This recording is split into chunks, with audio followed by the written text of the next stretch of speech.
Hello everyone, it's Owen. I would like to share with you guys what I've been working on for my final project.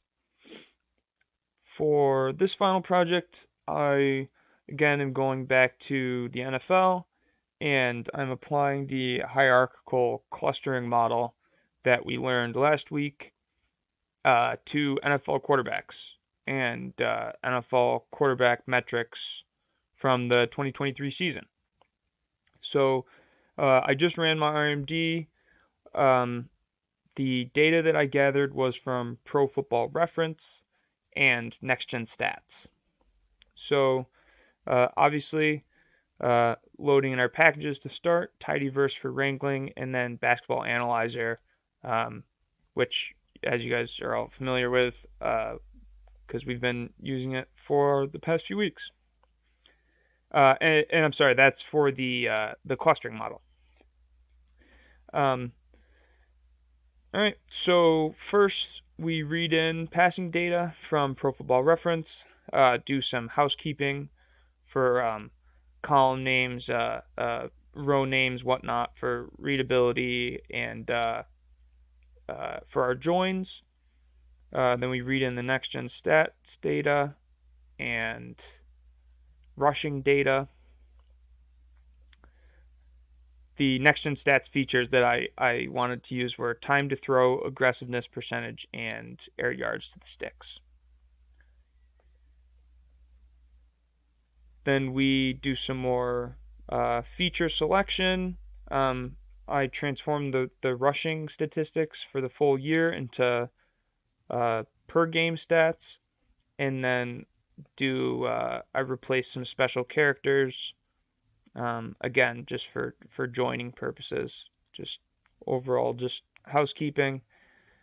Um, I take the passing data, I filter for QBs and pass attempts greater than or equal to 135. Next Gen Stats, I followed their precedent in which they have uh, their quarterback stats only for quarterbacks who attempted 135 passes or more. And then for the case of Josh Dobbs, they just treat him as Josh Dobbs, the quarterback, for the entire season instead of breaking him down into Josh Dobbs, Arizona, and Josh Dobbs, Minnesota. So I do the same here. Just followed suit as Next Gen Stats when I was transforming the Pro Football Reference data. And then do a little bit more feature engineering. I separate the QB record to wins, losses, and ties so that I can get a win percentage column and use it for later. And then I join the tables and I get QB stats, which I can show you guys. This player column is what we're using as our ID for our labels, and then we've got everything we need here um, from Pro Football Reference, and then we see the Next Gen Stats columns, those three right there, and then the rushing data that we joined. Okay. So the first step in the clustering model is we pull that player column that we just looked at. We're using that as our ID for the labels for the model. And then the features that I selected from QB stats, quite exhaustive list, but I'll run through it nonetheless. Completion percentage, touchdown percentage, interception percentage, success percentage, first downs per game, yards per attempt, yards per game, sack percentage, fourth quarter comebacks, game winning drives, time to throw, aggressiveness percentage, air yards to the sticks, rush attempts per game, rush yards per game, rush touchdowns per game, and rush first downs per game. So, yes, quite exhaustive, um, but these are the ones that I wanted to include, and I thought they were important for evaluating quarterback play as well as play style, what they're good at, where they excel, where they're above average, and that's what those radial plots help show us. And we get some pretty cool results, but I don't want to ruin them now, so I'll try and hold off until we're actually looking at it together. So The next thing I did was this was just part of my exploration of the data and whatnot. I tried out some regression, but a lot of these variables, as we can see, are highly correlated, and that was sort of confounding my results, and I couldn't include all the features that I wanted to properly encapsulate the play styles, and so I was actually incredibly impressed by the hierarchical clustering model and how it I mean, you'll see again. I don't want to ruin the surprise of the good stuff, but I was surprised how well it matches our intuition as fans or spectators of the game, students of the game, and as we can see here, a lot of these metrics are very highly correlated, but one in particular that I'll point out, which I thought was interesting, and I figured would be the easiest, most dominant cluster.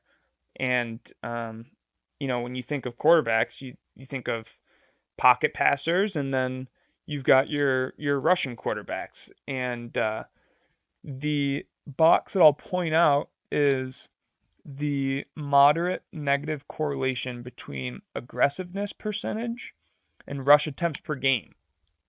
And I thought that was quite interesting, and for the reason being that quarterbacks who are comfortable rushing the ball when they're forced out of the pocket and taking those, like realizing those rush attempts, they're less inclined to make aggressive throws. Aggressiveness percentage is defined as the percent of pass attempts with the defender within a yard of separation. So, on the other hand, a quarterback who is a pocket passer, he might be more comfortable throwing into a tight window. Um, so that was something from the correlation plot that I thought was, or correlation matrix that I thought was worth noting. Again, just sort of trying to take you guys through my thought process as I was working through this, and I tried the model without a couple of these features because I thought that they weren't the best at isolating quarterback play or play style, and those were the ones in the middle here: sack percentage, fourth quarter comebacks, game-winning drives, and time to throw. I thought sack percentage and time to throw might be sort of misleading because they could just be due to offensive line play, and then fourth quarter comebacks and game-winning drives were contextual, and the prerequisite is that your team is losing, so perhaps the other 10 guys on the field or the 11 guys on defense aren't performing up to their standard. And that's what made this difficult, is that we know NFL football, or just football in general, is the ultimate team game. So it's hard to isolate one player, and especially in the case of win percentage, try and attribute something that they themselves do, uh, and have it be responsible for wins. Because we all know, if we had Patrick Mahomes playing quarterback, but I was playing the other 10 positions on the offense, he's, no matter how good his stats are, we're not, I'm not protecting him, I'm not catching the ball, and I'm not running it either. So um, I'm not sure how far he would get there. Anyway, we move on to the clustering model. So first, we just run the H clustering with our data and labels, and we plot it. For the first time, we don't use a K argument because we want to try and find a spot where we can optimize this trade-off. And we see that we have a slight marginal increase at K equals 10 from 4.75% to 4.94%. And that's the percentage increase in the ratio of the between over the total deviance. So by doing so, we're able to optimize this model while also getting that precise play style cluster that I'm looking for. And so we move on and we form these radial plots which I will zoom in on so we can get a little bit of a better view. I've only got 5 minutes left, so I'm going to try and get through these quickly. Just some of the things that I noticed. First, cluster one. Let's point out the ones that might not be super reliable. Right off the bat, cluster 7, cluster 6, cluster 4. Those chi values or CHI values are fairly high, but we don't have the biggest data set here. We only have 45 quarterbacks, so it's reasonable if we have some values close to 0.5. Anyway, cluster one, we see these guys might be pocket passers, great passing statistics, success, yards, first downs, touchdowns, completion percentage, but they're not very good at rushing the ball. These rushing statistics on the left side of the radial plot are below average. And then we see cluster 3, cluster 5 have incredible rushing abilities. And we'll see the dendrogram shows us which characters are encoded in these plots. Cluster 6 is right around average at pretty much everything. Cluster 8 is similar to cluster 6 but has some more rushing upside.